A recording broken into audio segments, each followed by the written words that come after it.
Hello friends, मेरा नाम रुचिका है और इंग्लिश एकेडमी में आपका स्वागत करती हूँ। पूर्ण भूतकाल, past perfect tense.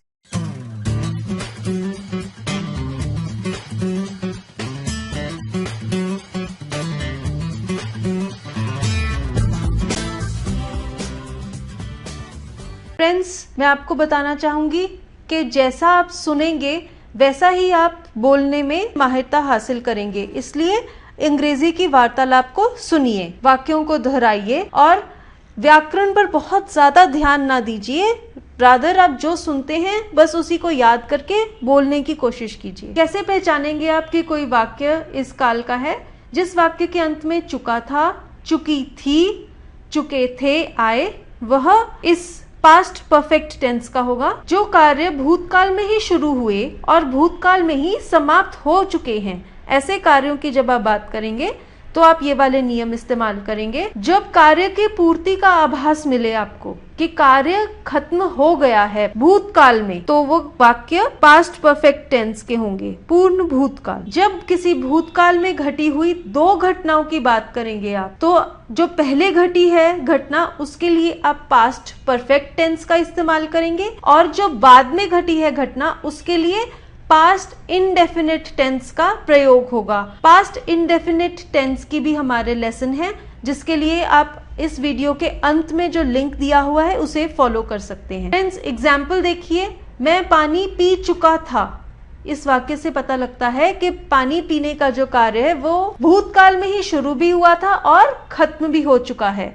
I had drunk water, इसका जो नियम है वो मैं आपको अभी बताऊंगी। एक और एग्जाम्पल, हम पानी पी चुके थे, वी हैड ड्रंक वाटर। तुम पानी पी चुके थे, यू हैड ड्रंक वाटर। लड़कियां पानी पी चुकी थीं, गर्ल्स हैड ड्रंक वाटर। वह पानी पी चुका था, ही हैड ड्रंक वाटर। वो पानी पी चुकी थी, शी हैड ड्रंक वाटर। वे पानी पी चुके थे, They had drunk water। तो आप देख सकते हैं इन्हीं सभी वाक्यों में सिर्फ जो पहला शब्द है, जो कि एक सर्वनाम है, अलग अलग व्यक्तियों की जब आप बात करते हैं तो अलग अलग शब्द लगाते हैं, लेकिन जो बाकी का वाक्य है वो बिल्कुल सेम है, had drunk water। सीता पानी पी चुकी थी, सीता हैड ड्रंक वाटर। जब आप किसी व्यक्ति की बात करते हैं, कोई व्यक्तिवाचक संज्ञा इस्तेमाल करते हैं, तब भी ऐसे ही वाक्य बनेगा।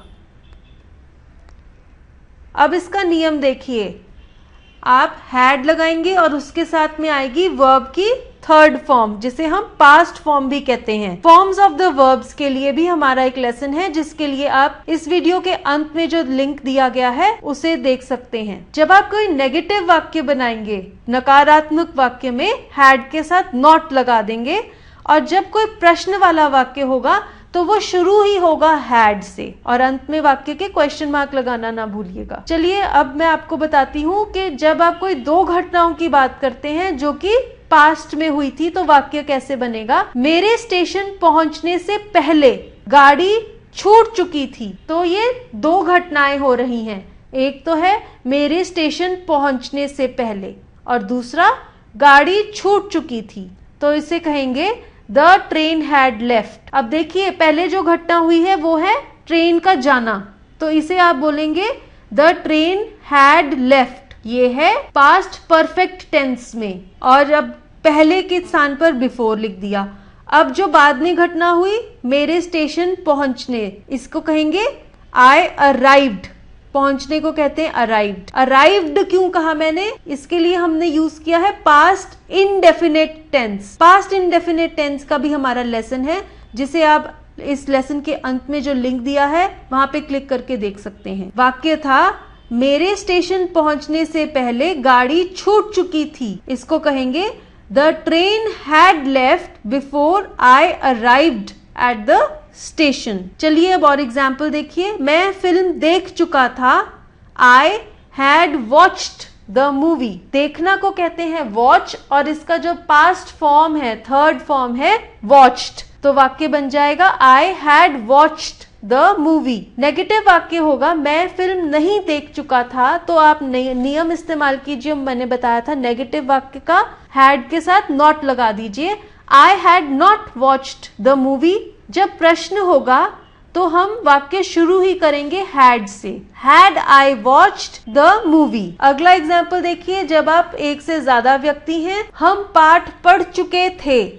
We had read the lesson. पढ़ना को कहते हैं रीड, और रीड की जो थर्ड फॉर्म या पास्ट फॉर्म है रेड। एग्जाम्पल देखिए नेगेटिव वाक्य का, हम पाठ नहीं पढ़ चुके थे। We had not read the lesson. क्या हम पाठ पढ़ चुके थे? Had we read the lesson. वाक्य शुरू किया है हैड से। अब देखिए एग्जाम्पल, जब आप किसी दूसरे व्यक्ति का वाक्य कहेंगे, तुम अंग्रेजी सीख चुके थे। You had learnt English।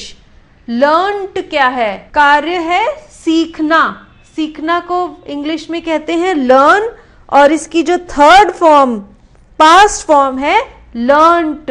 Negative, you had not learnt English, और जब प्रश्न होगा तो had you learnt English। अब देखिए एग्जाम्पल, जब ये एक से ज्यादा है, थर्ड पर्सन, वे मेरे घर आ चुके थे।